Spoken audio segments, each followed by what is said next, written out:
Lorsque l'actualité s'affole, suivez Le Point sur Métropole. Le Point tous les matins à 9 h, simultanément sur Radio et Télémétropole. Reprise 1 h 30. Le Point est une courtoisie de la BNC, Banque nationale de crédit. Unipièce, représentant les batteries Bosch, Arcordia Shipping et Lisa Lotto.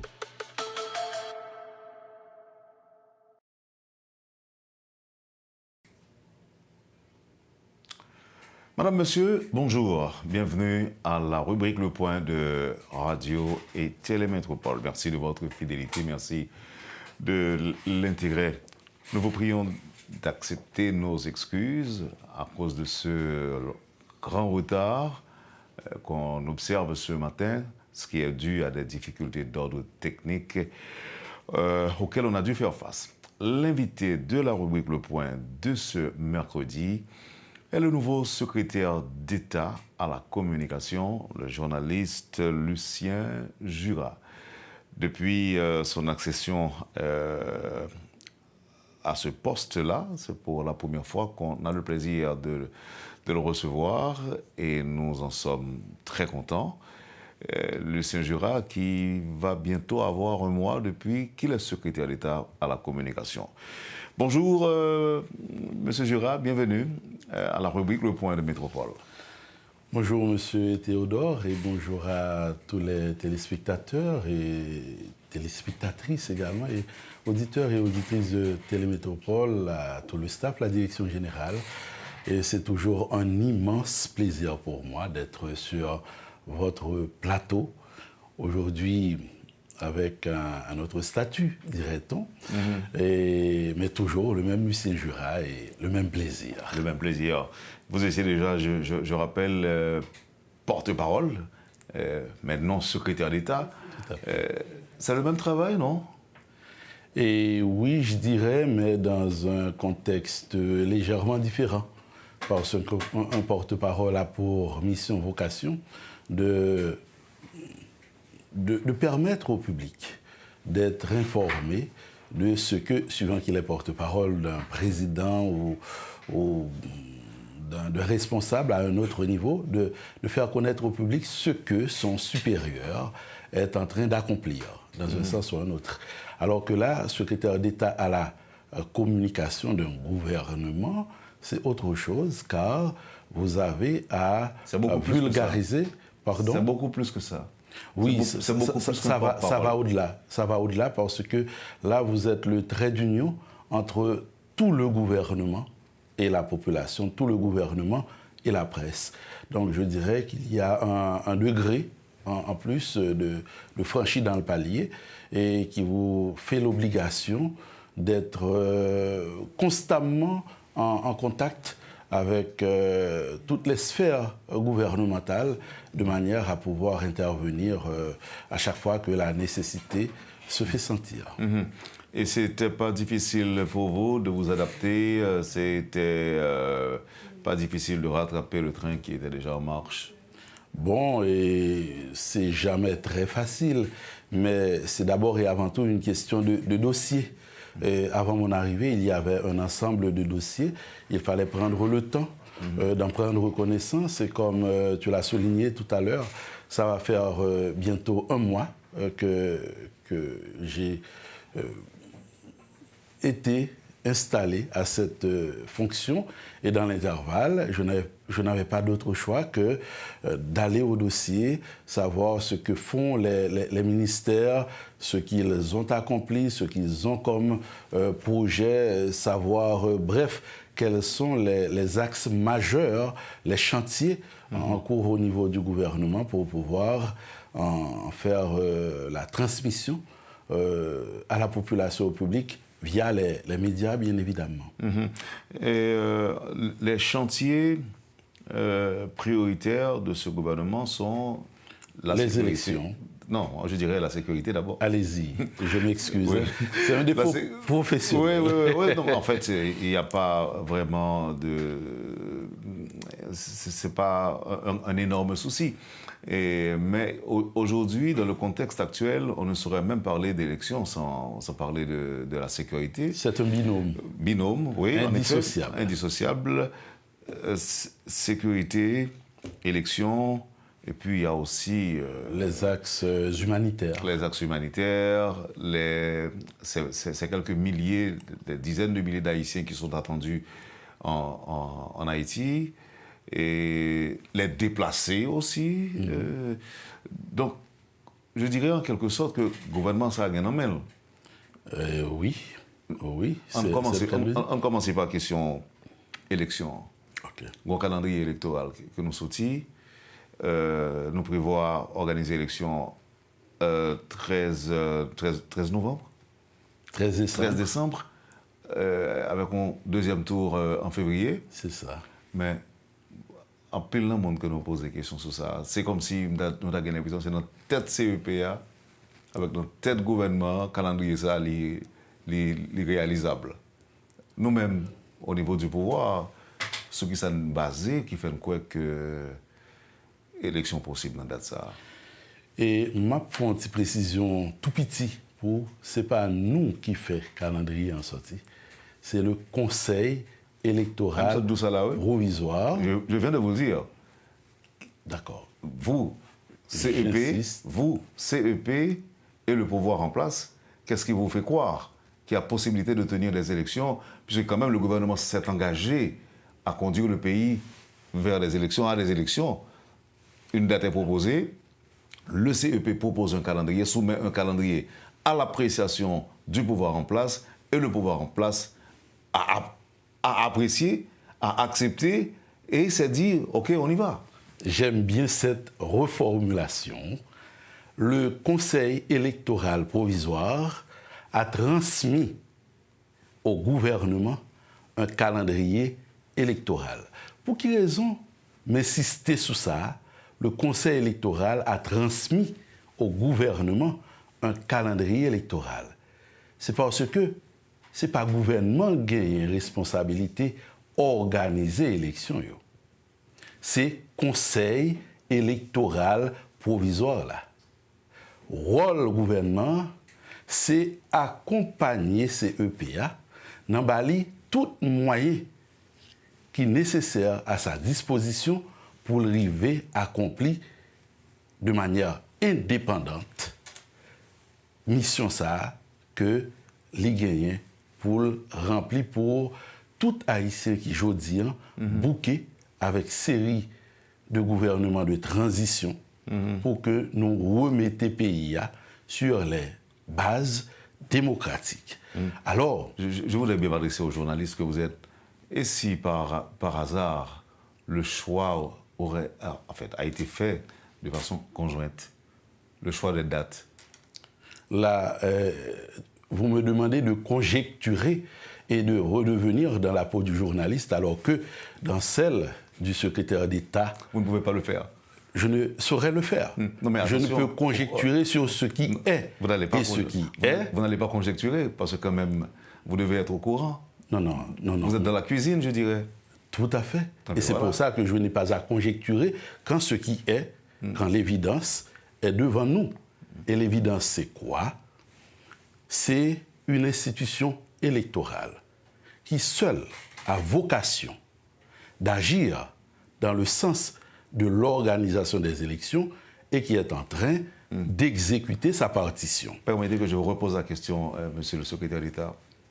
Qu'est-ce qui vous fait croire que l'on peut respecter cette date, le 13 décembre? Qu'est-ce qui vous fait croire? J'y arrive. Alors que les défis sont encore là. Je n'ai rien oublié de la question primordiale. Il y a aujourd'hui, monsieur Théodore, un conseil électoral provisoire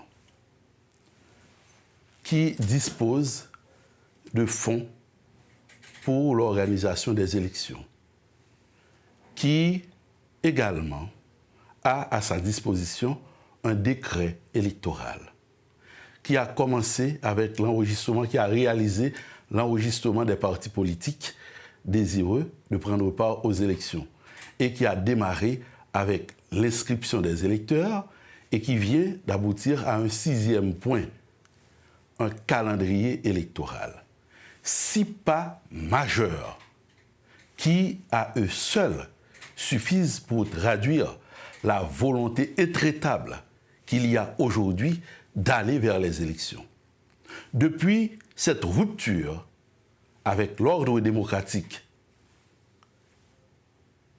il nous faut remonter jusqu'à 2016, sous le gouvernement du président Privert, qui était un gouvernement provisoire, pour voir les derniers signaux électoraux dans le pays. Donc depuis 10 ans, nous quittons rail démocratie. Et c'est pour la première fois un gouvernement rivé voyait tout signal ça que nous prenons l'élection. CEPA Annick publié le calendrier électoral, qui ça, chef gouvernement fait, lui-même qui c'est chef de l'administration publique, 2 jours plus tard, il réunit dans le palais national toute entité dans l'État qui est concernée par l'élection pour le bailler instruction. Nous, ces gouvernements, nous pas gain pour nous organiser l'élection, mais c'est responsabilité nous pour nous mettre à la disposition du CEP tous les moyens généralement quelconques pour que pas gagner un jour de retard qui est accusé dans le décret électoral là et dans le calendrier électoral là. Réunion ça historique au Palais national. Mais nous ne pouvons pas ça là-dedans. Non, justement, je suis là. Ah, ok. Je suis là. Et c'est pour ça que la matin. C'était pour tout acteur de recevoir instruction pour faire ça, pour faire. Bon, je prends un petit exemple avec vous. Quelqu'un, comme ça, par hasard. Ou Geloni, par exemple, c'est lui-même qui est responsable pour permettre tout citoyen qui a 18 ans de gagner une carte d'identification nationale. Et m'a précisé là, l'ONI pas fait carte électorale, l'ONI fait carte d'identification nationale, qui est utile à plusieurs bagailles. Entre autres, pour permettre aux citoyens que nous les électeurs potentiels à le voter. Pour qui raison nous les citoyens qui détenteurs d'une carte d'identification nationale ont électeurs potentiels, c'est parce que les cartes n'ont pas suffi pour le faire un électeur. Il faut même manifester volonté pour aller voter. Il faut lever, il faut aller inscrire dans le centre de vote, etc. C'est le ça vini on électeur. Mais maintenant, on suppose que en date élection programmée pour le fait et date un citoyen inscrit par exemple son liste électorale, une situation malheureuse qui produit ce que nous ne souhaitons pas, moun sa ta vin mourir ou bien ta parti qui te pays on dit plutôt moun sa ta mourir. Mais si nous tout le monde qui décède rete sous liste électorale là, n'a une liste électorale qui pas lui-même fidèle à la réalité, elle pas traduit fidélité réalité.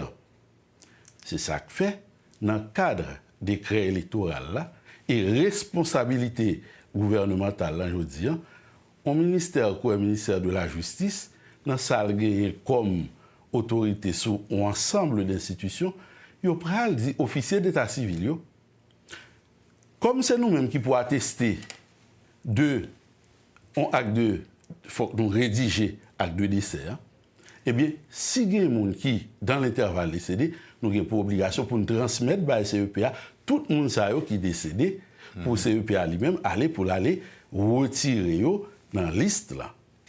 Tout comme par exemple si un citoyen aujourd'hui qui commet des infractions à la loi qui va encourir une peine afflictive ou infamante, mais c'est au commissaire du gouvernement qui eux-mêmes vient donner ça qui vient pour transmettre. Donc nous souhaitons prendre quelques exemples avec ou pas beaucoup pour nous montrer que dans la machine électorale là, il y a une quantité d'institutions qui ont intervenu pour appuyer CEPA. On monde par exemple qui va commettre un crime financier, UCREF lui-même là. Ou pral ULCC qui là. Bref, c'est pour comment nous sommes capables de rendre le processus électoral là le plus clean possible et permettre que, par exemple, pas l'argent sale qu'à financer partis politiques. Donc, c'est autant... Est-ce que plus clean, ça n'a pas qu'à rendre le processus plus lourd? Conseil électoral provisoire, là, dans le décret électoral, là, il y a une discussion qui était faite, c'était justement pour voir comment nous sommes capables de conjuguer binôme, aller vite, mais aller bien, correct. Parce qu'il ne suffit pas que nous précipitions pour nous organiser une élection, et puis si nous finissons et puis nous rendons compte que nous avons un paquet de failles là-dedans. Donc, tout ça a constitué des failles à l'organisation des élections, il prend en compte, il analyse. Il n'y a pas d'œuvre humaine qui soit parfaite. On ne va pas dire que tout est correct, mais le maximum d'efforts est déployé pour que nous ayons un processus électoral qui est lui-même le plus crédible possible, le plus potable possible. J'ai parlé du binôme élection-sécurité. Dans le palais national, le chef de la police était présent. Le chef des forces armées d'Haïti était présent. Yo même, responsabilité, instruction était recevoir, c'est débrouillez-vous pour que les conditions de sécurité acceptables soient mises en place pour l'organisation des élections. Parce que CEPA lui-même, l'heure publié le calendrier électoral, il dit il paraît, l'a agi, mais il faut que l'autre élément ça, qui est fondamental, vous avez évoqué tout à l'heure, qui c'est sécurité, qui sont gros monstres, eh bien, il faut que le gouvernement prenne en compte pour que nous créions des conditions de sécurité acceptables. Et c'est si on bagaille, le Premier ministre insistait sur lui dans le cadre de réunion, c'était auprès des autorités de la police et des forces armées d'Haïti. Et pas oublier que c'est lui-même Premier ministre qui chef CSPN. Donc, il connaît plus bien que tout le monde poids sécurité dans balance réussite élection. Oui, mais moi, je ne vais pas parler de FRG parce que vraie opération, selon tout le monde, c'est FRG qui a mené. Alors, ou bien FRG, ou bien task force qui a opéré dans l'opacité, je dirais, la plus totale. Haïtiens, pas tellement qu'on est. Sauf que parfois, nous entendons du drone à plaquer quelque part.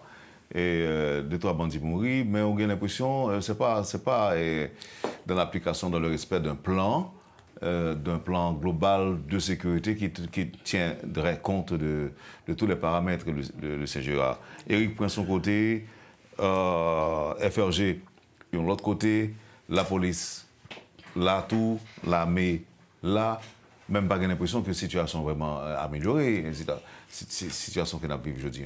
Alors, c'est très bien qu'on fait remarque ça, même penser que nous avons abordé un petit peu plus tard dans l'entrevue, pour raison ça, M. Théodore, que nous avons parlé de implication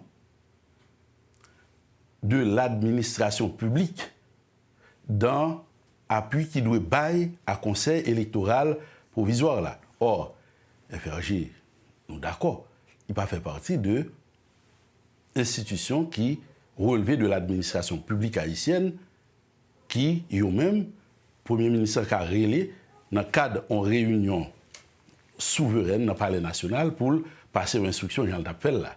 Si nous sommes d'accord sur ça, nous avons fait le point, justement, sous réunion ça, avant que nous passions à d'autres forces qui guéraient effectivement pour accompagner la police nationale et les forces armées d'Haïti dans le cadre de mise en œuvre plan de sécurité.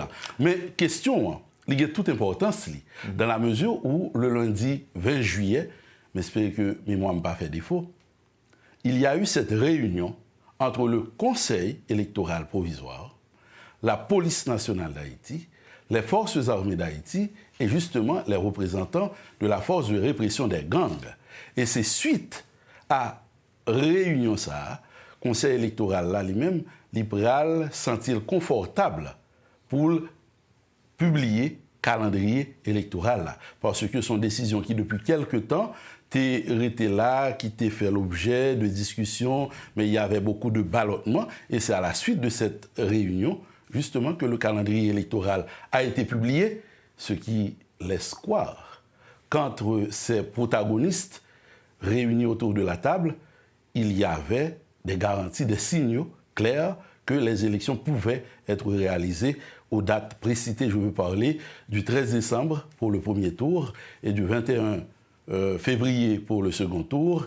Et le mois de mars 2027 devrait voir la publication dans le journal officiel de la République, Le Moniteur, des résultats définitifs pour que le peuple haïtien définitivement tourne le dos à cette série de gouvernements de transition pour que la nation revienne à l'ordre démocratique et pour que le pays aussi revienne à la stabilité, qui est un facteur fondamental pour la reprise économique et permettre aux jeunes de pouvoir vivre en paix chez eux dans la dignité et l'honneur. Moi, très affirmatif, très optimiste par rapport au respect du calendrier.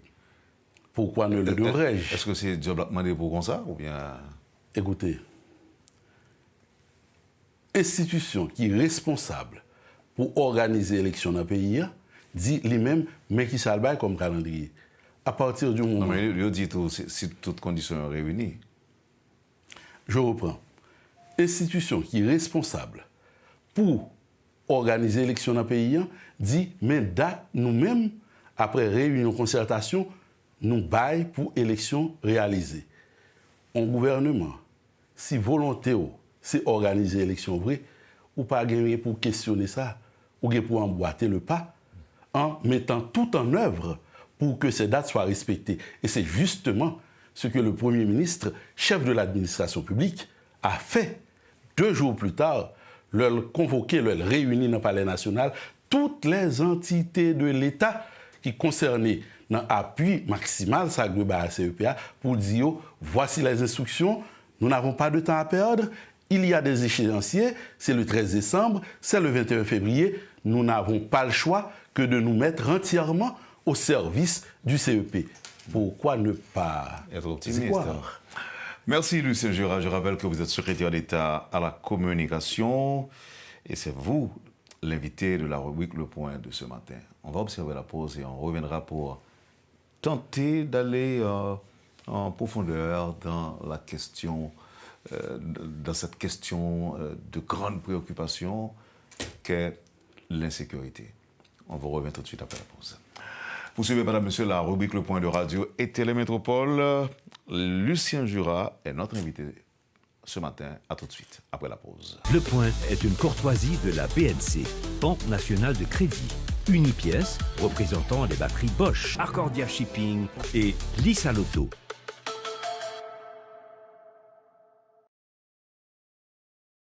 Bienvenue, madame, monsieur, à la deuxième partie de la rubrique Le Point de ce matin. Notre invité, le secrétaire d'État à la communication, Lucien Jura. Dans la fin première partie, nous avons évoqué la question sécurité. Comment candidat pour faire campagne dans la zone rouge, si on peut dire comme ça, le CEP est bien conscient dans le sens que déjà, même pour enregistrement, il dit que ce n'est pas dans tout le département qu'il peut le faire. Jusque-là, est-ce que vous avez une idée de pour qui ça, CEP n'a pas tenté de faire une élection hybride, par exemple? Est-ce que vous avez une idée? Est-ce que vous parlez-nous de ça? Écoutez, Conseil électoral provisoire, là, avec tout support gouvernement, il y a pour obligation pour permettre chaque citoyen exercer droit de vote. Mais je veux dire, nous ne pouvons pas le voiler face, nous, Wendell. Et l'insécurité a son problème réel et profond lié. Mais si pas de gens nous abordent, nous avons fait 5, 10, 15 ans encore, je l'ai comme prétexte suprême pour l'élection, par exemple, organisée. Car c'est l'autre qui disait que quand on veut réaliser quelque chose, on trouve toujours un moyen. Quand on ne veut pas le réaliser, on trouve toujours un prétexte. Et je dis, l'insécurité est capable, prétexte suprême, pour que l'élection soit organisée dans le pays. Mais par rapport à problème ça, il y a des réflexions intelligentes qui sont faites. Par exemple, au niveau du Conseil électoral provisoire, on va gagner un enregistrement électeur qui fait qu'on y a. Par rapport à phénomène d'insécurité, à gagner un paquet de déplacés internes qui fait que un ensemble de citoyens qui, malheureusement, par rapport à problème ça, t'es obligé de fuir Caillou, dans Port-au-Prince ou bien dans quelques villes de province, qu'à chercher d'autres centres de refuge. Eh bien, pour que les citoyens soient capables d'exercer le droit de vote correctement, je dis un côté, oui, le conseil électoral là, al vers eux-mêmes dans le cadre liste préinscription qu'a fait pour que ils exercent le droit de vote. Maintenant, par rapport à l'Ouest, ce n'est pas un secret. Le problème là, il est beaucoup plus complexe. Est-ce que nous attendons que toutes les conditions soient réunies dans l'Ouest pour que la machine n'en mette en branle? Eh bien, CEPA, de concert avec le gouvernement, est d'accord pour que dans toute zone, dans le pays, côté que il y ait des conditions acceptables, machine en branle. Maintenant, je vous ai parlé tout à l'heure du binôme indissociable, inséparable, élection-sécurité, pendant que Jody en a parlé à gagner non seulement des réflexions, mais des mises en place qu'a faites sérieusement pour capable affronter le taureau par les cornes, le taureau que nous considérons qui c'est le département de l'Ouest là. Et volonté, objectif là, c'est arriver à joindre une meilleure formule possible là, pour que chaque citoyen exerce ses votes conformément à la Constitution, en dépit des difficultés actuelles. Devant le Conseil Sécurité Nations Unies, ministre des Affaires étrangères de la République dominicaine, M. Roberto Alvarez, M. t'a rappelé une vérité. M. dit que ce ne sont pas les élections qui apportent la sécurité, c'est la sécurité qui rend les élections possibles. Organiser un vote en Haïti sous la menace des gangs, ce n'est pas choisir des dirigeants, c'est donner une légitimité au désordre. Vous avez un commentaire qu'a fait par rapport à... Il y a des pays sur la face de cette terre qui ne peuvent jamais gagner l'élection là-dedans, si c'est ça. Et je dis, quel que soit l'avis un diplomate de la République dominicaine t'a gagné sous réalité haïtienne, mais je pense que les gens qui ont légitimité véritablement pour pencher sur le problème, porter solution avec eux et guider la nation vers la démocratie, c'est nous autres les Haïtiens et tout d'abord le gouvernement en place et dans le contexte actuel là, avec conseil électoral provisoire que Constitution, peuple haïtien a voté en 1987 là, bail responsabilité ça. Du dehors, de l'extérieur, on peut toujours tout dire. Et je pense que c'est confirmation, ça ne se dit là, si le gouvernement voulait trouver un prétexte pour ne pas organiser d'élections, pour ne pas appuyer le CEP, il a besoin de 25 000 prétextes. Mais parce que volonté pour que nous retournions sur la démocratique, Wendel, c'est 5 ans, oui, nous sommes passés là dans la transition. C'est un mandat présidentiel. Donc, je dis, tout Haïtien qui est partisan de l'ordre démocratique, et en particulier lorsque dirigeants responsables qui doivent veiller à cela, responsabilité, c'est travail, c'est œuvrer pour que nous retournions dans la démocratie. Parce que nous ne pouvons pas nous mentir, on va toujours le gouvernement parler de créer les conditions acceptables de sécurité pour l'organisation des élections. C'est parce que le gouvernement est conscient que ça nous est là comme problème d'ensemble au niveau sécuritaire. Ce n'est pas avec un battement d'aile que nous avons résoudre. Mais il y a moyen, avec la police nationale d'Haïti, avec les forces armées d'Haïti et le support de la force de répression des gangs, d'arriver à créer ce climat acceptable au niveau sécuritaire à l'organisation des élections. Et c'est ce à quoi s'attelle le gouvernement pour que finalement nous mettons terme à ce cycle infernal de gouvernement de transition dans le pays. Mais nous sommes tous d'accord que entre jeudi et décembre, nous étions supposés voir plus action des forces de l'ordre. Nous pas ou non? Est-ce que ça veut dire que le combat a continuer avec efficacité, l'armée, la police, FRG, Task Force, pour nous arriver en décembre, avant 13 décembre? Il y a deux regards qu'on peut projeter et ça renvoie à un plan d'optique, ça renvoie à un positionnement sur l'échiquier. Le premier regard, c'est de dire que tout est noir, il n'y a pas d'avancée du tout, donc il n'y a pas d'espoir du tout. C'est une façon de voir, d'être totalement pessimiste. Mais il y a un autre regard réaliste. Avant de dire l'autre regard réaliste, je ne veux pas contredire mon collègue, mon invité non plus. Mais on connaît un moment qu'on a parlé là, on sait de grosses autorités dans l'État qui ont kidnappé, qui n'ont même bandit. On connaît directeur de cabinet, ministre de la Défense dans mes bandits. On connaît directeur général, si je ne m'abuse, du ministère de l'Éducation nationale, il nommé bandit. Il y a pile citoyen et M. Bandit aujourd'hui, il y a une capacité qu'un bémoun nommé aussi longtemps que vous voulez. M. Girard, il ne faut pas me dire qu'il y a deux regards, un regard pessimiste et un autre regard. On ne peut pas comprendre comme ça, n'est-ce pas? Et d'autant plus, pas jamais cabaoul comme ça, que moi-même, nomme dans la liste de victimes kidnapping. Pas oublié Wendell Théodore. Non, pas oublié. Moi, t'es fait l'objet de kidnapping. Moi, quand ça veut dire, yon moun, même s'il t'est passé une journée privé de liberté en captivité dans le cadre de kidnapping. Son journée qui est équivalent peut-être 10 ans. Tellement de questions la poser tête li. Et c'est ça que je me dis. L'homme qui est passé dans le couloir ça, soit vivre 70 ans, qu'on était là pour te vivre 80 ans. Ou pas capable de vivre toute vie entièrement.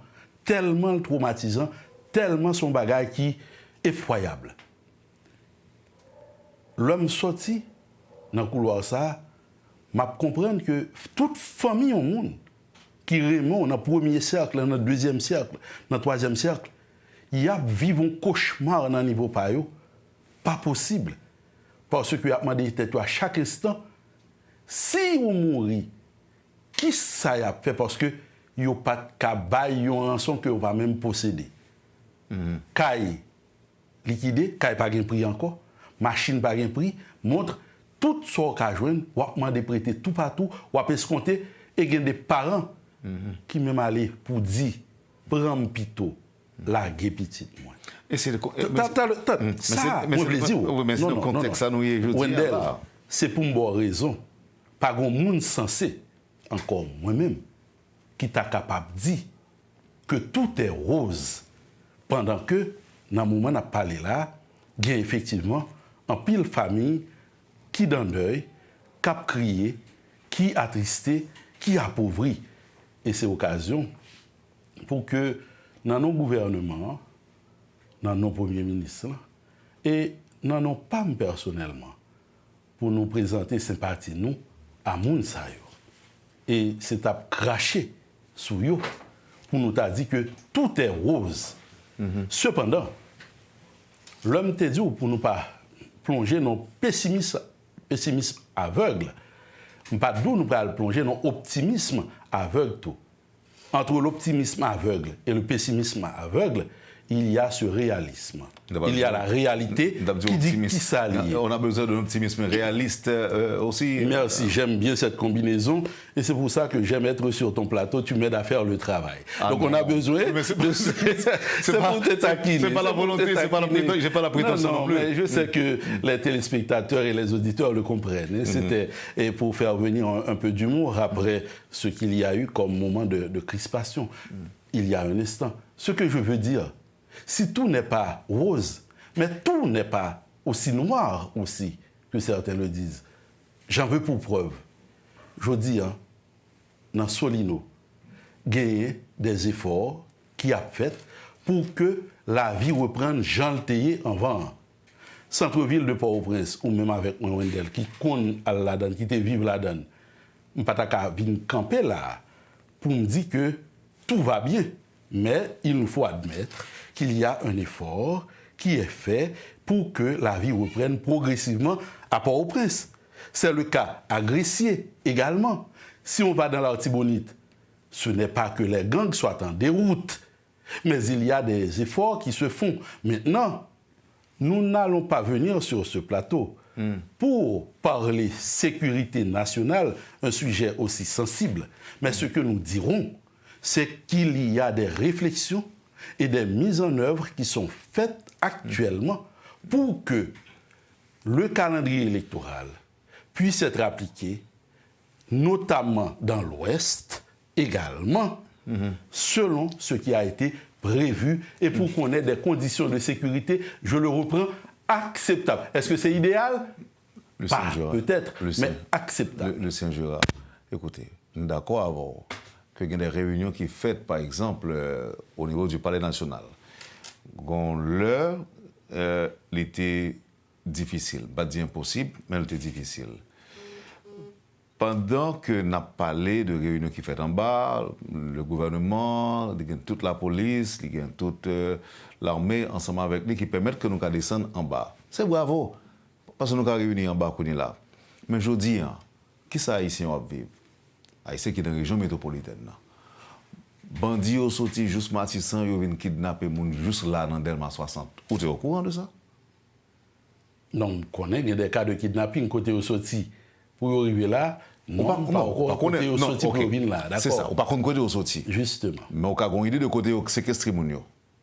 On en parle un peu partout. On en parle. Mais on connaît tout, M. Jura, que il y a des gens qui disent que vous prenez là juste dans Delma 60 dans là. Pour traverser la ville à le séquestrer.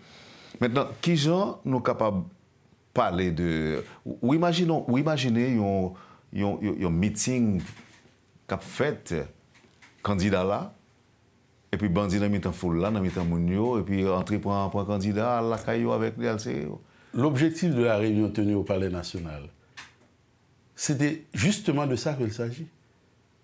Police nationale d'Haïti, Forces armées d'Haïti, FRG, c'est responsabilité pour garantir conditions de sécurité acceptables pour non seulement la population qui a joui de droit de vote, mais pour que les candidats soient capables de faire campagne.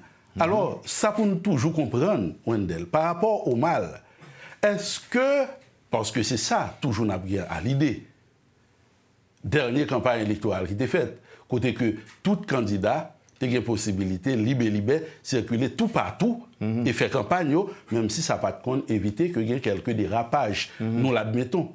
Mais je dis, par rapport au mal que représente l'insécurité, il nous faut prendre des décisions, des dispositions. Et une là-dedans, nous, si vous voulez, en forme d'adaptation, c'est le fait que CEPA lancé processus d'inscription électorale dans 9 départements, alors que le déduit dans 10, le temps que les dispositions appropriées soient prises dans l'Ouest pour permettre que chaque électeur eux-mêmes jouit de droit de vote.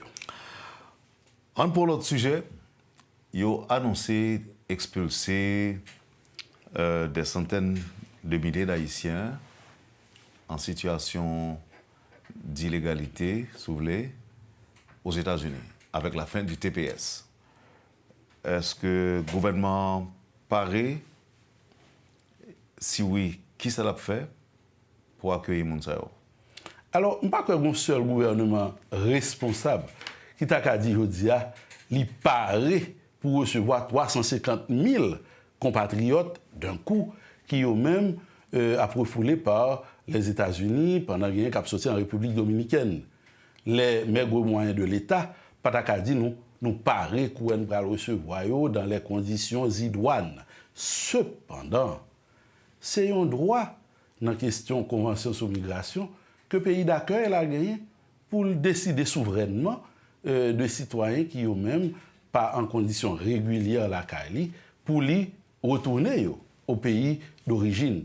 Et là, c'est arrivé, M. Théodore, pays d'origine n'a pas d'autre choix que d'accueillir ces ressortissants. Si je dis, le gouvernement a une possibilité, non couloir de discussion, pour joindre un consensus, un juste milieu, c'est ça le fait. Cependant, devant le fait, il n'y a pas d'autre choix que de créer les conditions d'accueil dans l'honneur et la dignité.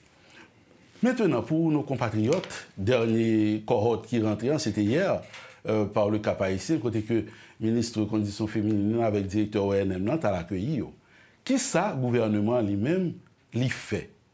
Pour chaque citoyen qui retourne dans le pays, en provenance des États-Unis particulièrement, le gouvernement a arrangé que le gagne une enveloppe, ou quasi trop petit, et nous pas compte que il pas assez.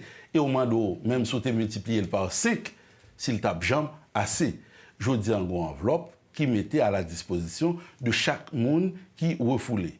Et gagner des analyses, des considérations qu'a faites pour voir comment ils sont capables d'augmenter l'enveloppe ça au niveau du gouvernement. Mais ce n'est pas aucune ressource externe, internationale, qui viennent ajouter à budget pour capable accueillir les gens. C'est non même ça nous les graisses cochons. Eh bien, n'a tiré ce qu'il faut pour que ces compatriotes reviennent dans leur pays et puissent reprendre une vie normale. Et l'un des modes de situation comme ça qui présentait. Côté que des Haïtiens qui étaient quittés le pays, qui allaient à l'étranger, en pile là, c'était forcé par l'insécurité, qui finissent installés, jeudi à retourner de bras ballants, j'en dis. Il y a beaucoup de qui sait pour prier. C'est toute situation ça, qui commande le gouvernement aujourd'hui pour que prenne toute disposition pour que nous ayons élection dans le pays dans des conditions acceptables, parce que les élections, c'est la voie royale qui doivent conduire à la stabilité, et stabilité à lui-même, c'est lui-même qui permet tout le monde qui a l'argent, tout entrepreneur, tout businessman, créer business pour que citoyens haïtiens, jeunes professionnels, nous, capables dans un climat de sécurité, rester la caillou, travail, faire économie, réaliser rêve la vie dans l'honneur et la dignité. Donc, je dis, problématique, rapatriement, ça en a parlé, tu as supposé une motivation supplémentaire pour chaque Haïtien qui dit, mais pays ça, pour nous retirer la question gouvernement de transition, n'en plus finir ça, pour nous retourner sur les rails démocratiques, pour nous tourner dans la stabilité, dans le concert des nations démocratiques, et puis pour le pays prendre un vol au niveau économique. Sans quoi? Mais on est en pile dans le monde qui se supposé retourner en Haïti, ou bien que parle expulsé, refoulé, expulsé en Haïti. Est-ce qu'on a pile le monde ça, c'est le monde qui était couru, qui était payé pour insécurité? Même mentionnel. Non, je vous auto-exilé du fait de l'insécurité. Je vous repose la question. D'accord, du fait de l'insécurité. D'où obligation, je veux dire, pour nous retourner sur les rails démocratiques et confier dans son entièreté. Oui, mais c'est dans les conditions que nous avons tourné, M. Girard. Est-ce que vous êtes convaincu que il y a une amélioration dans les conditions sécuritaires pour le monde qui a retourné? Ils n'ont pas choisi de tourner. Ils n'ont pas choisi de tourner. Ils sont allés parce que justement, les conditions sécuritaires là, pas favorables à eux-mêmes. Et je dis à sous demander, est-ce que les conditions favorables pour eux, pour nous, non. Et si vous avez le choix, vous n'avez pas tourner, pour qui ça? Tout simplement parce que pas de conditions sécuritaires. Et c'est ça que fait, moi, je retourne à ça, me dire, nous avons obligation aujourd'hui. Le gouvernement a une obligation. Et chaque Haïtien qui est patriote et démocrate, il y a une obligation pour nous travailler, pour que l'élection soit réalisée, pour nous retourner sous base stabilité qui conduit nous vers le développement. Et c'est au gouvernement qui sera issu des prochaines élections qu'il appartiendra d'adresser cette problématique grosse comme une vache qu'est l'insécurité pour arriver à trouver la solution appropriée pour que le pays soit capable de permettre toute petite lit vivre là-dedans en toute quiétude, en toute sérénité. Et bon, je ajoute un petit bagage pour Wendell. Je pense que si je ne pas souligner, nous avons fait nation en tort. Mais pendant nous dans une situation difficile à vivre là au niveau économique, compatriotes nous ont refoulé, traquant en plus pour le gouvernement. Mais le gouvernement actuel n'est pas détaché du sens de la dignité humaine et de la solidarité. n'est pas seulement manifesté par rapport à nos compatriotes que mes moyens ne pas permettre de nous faire plus. Mais dans le contexte nous, est-ce qu'on connaît Haïti jouer une possibilité dans peu de moyens pour le voler au secours d'un peuple frère qui est le peuple vénézuélien, avec nos maigres ressources, yo même qui c'est un peuple qui était toujours là pour nous, yo même qui aujourd'hui à genoux du fait du tremblement de terre qui se passe à la Cailloua, même j'en ai bénéficié de solidarité internationale là, eh bien Haïti sorti, accompagné avec ses infirmières, ses médecins, avec ses lots de médicaments, ses techniciens, le peuple vénézuélien. Et si l'on doit prendre en compte cette démarche dans un contexte historique, il faudra remonter jusqu'en 1816 avec un Alexandre Pétion pour voir l'État haïtien tendre la main à une autre nation sœur. Et c'était l'acte posé à l'endroit de Simon Bolivar pour lui dire « Voici des armes, voici des hommes, des soldats, allez, faites répandre la liberté sur toutes les terres que vous pourrez conquérir, avec comme seule et unique condition que déclarer tout le monde libre. » Voici telles étaient les exigences ou l'unique exigence d'Alexandre Pétion, parce qu'il fallait faire montre de solidarité et de dignité pour permettre à un peuple frère, aux nations de l'Amérique latine, d'être libre. Et aujourd'hui, c'est ce geste qui vient d'être posé vis-à-vis du Venezuela pour aider ce peuple frère à se relever. Et nous ne parlons pas seulement des notes négatives. Nous pensons qu'il faut souligner ça. Même dernièrement, la sélection nationale nous a fait nous fiers parce que le drapeau nous a flotté à la face du monde. On dirait que c'est une parenthèse dans l'entrevue, mais qui avait sa raison d'être. Une interview qui touche à sa fin, malheureusement. Et sur une bonne note, donc c'est bien, on ne dira pas malheureusement. Non. Heureusement, sur une bonne note. Parce que vous auriez souhaité avoir beaucoup plus de temps pour... oui, là, on est d'accord. On est d'accord là-dessus. Merci encore une fois d'avoir accepté d'être avec nous ce matin sur le plateau pour apporter des explications, pour répondre aux questions de Métropole dans le cadre de la rubrique Le Point. Je vous en remercie infiniment. C'est moi qui remercie Métropole et vous-même, M. Rendel, au nom du gouvernement, qui est pleinement conscient des défis auxquels il doit faire face pour aborder le virage électoral. Mais heureusement que c'est un gouvernement qui a pleinement conscience de l'ampleur des défis. Et le Premier ministre, chef de l'administration publique, comme il a passé les consignes récemment au Palais national, ne ménagera aucun effort et aucune entité concernée par les élections ne ménagera aucun effort pour que nous replacions ce pays dans le concert des nations démocratiques pour que définitivement on mette un terme à ces va-et-vient incessants vers d'autres terres susceptibles dans un premier temps d'apporter le bonheur, mais qui à la fin se révèlent des terres qui ne font qu'augmenter nos malheurs. Et aujourd'hui, c'est à nous autres Haïtiens de nous prendre en charge, de permettre à nos concitoyens de pouvoir vivre en paix chez eux dans l'honneur et la dignité. Vous avez suivi, madame, monsieur, la rubrique Le Point de Radio et Télémétropole. C'était le secrétaire d'État à la communication, Lucien Jura. Merci de nous avoir suivis, madame, monsieur. Passez une excellente journée avec Métropole et à demain. Lorsque l'actualité s'affole, suivez Le Point sur Métropole. Le Point tous les matins à 9h, simultanément sur Radio et Télémétropole. Reprise, 1h30. Le Point est une courtoisie de la BNC, Banque nationale de crédit. Unipièce, représentant les batteries Bosch, Arcordia Shipping et Lisa Lotto.